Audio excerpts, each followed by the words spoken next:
Ibu di Banten pukul anak hingga tewas saat belajar online. Warga desa Cipalabuh, Kecamatan Cijaku, Kabupaten Lebak, Banten, geger karena penemuan jenazah anak kecil bernama KS8 yang terkubur di TPU Gunung Keneng dengan pakaian lengkap. Setelah ditelusuri aparat, ternyata korban yang masih duduk di kelas 1 SD itu meninggal karena dianiaya ibunya sendiri, LH, 26. Sang anak sulit menerima pembelajaran saat belajar daring.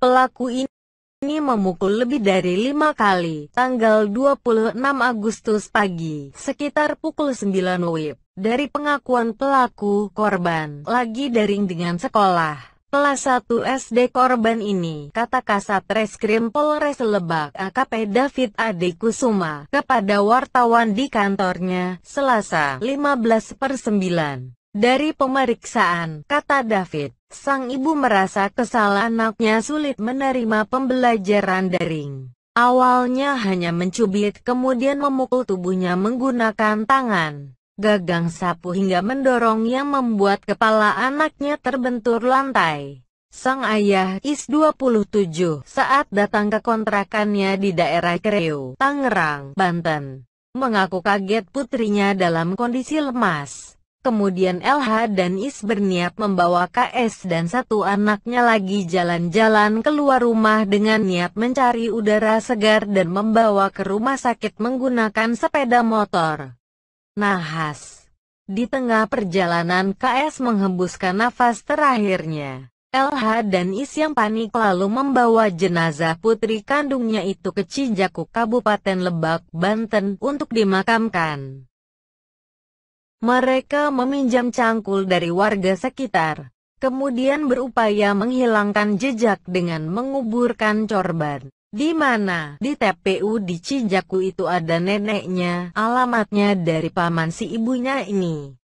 Setelah menguburkan jenazah di wilayah Banten, mereka pulang dan pindah kontrakan, ujar David Adi. Jenazah korban ditemukan warga sekitar pada Sabtu, 12/9, karena curiga tanggal 12 September tahun 2020. Warga curiga terhadap gundukan kuburan yang masih baru tersebut.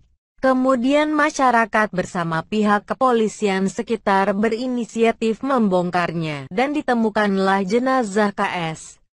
Tak perlu waktu lama, para pelaku berhasil ditangkap Minggu dini hari, tanggal 13 September tahun 2020 di rumah kontrakan barunya di Jakarta.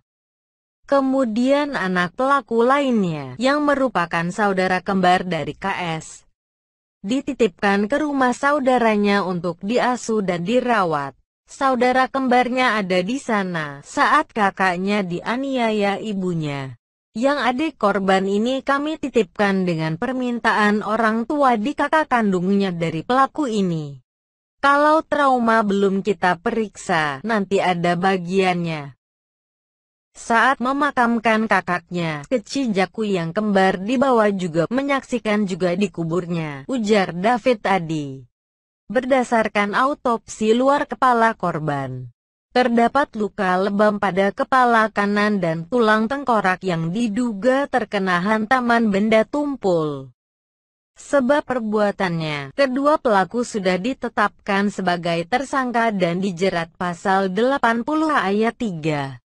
Undang-Undang UU Nomor 35 Tahun 2104 Perubahan atas UU Nomor 23 Tahun 2002 tentang Perlindungan Anak dan atau Pasal 338 KUHP.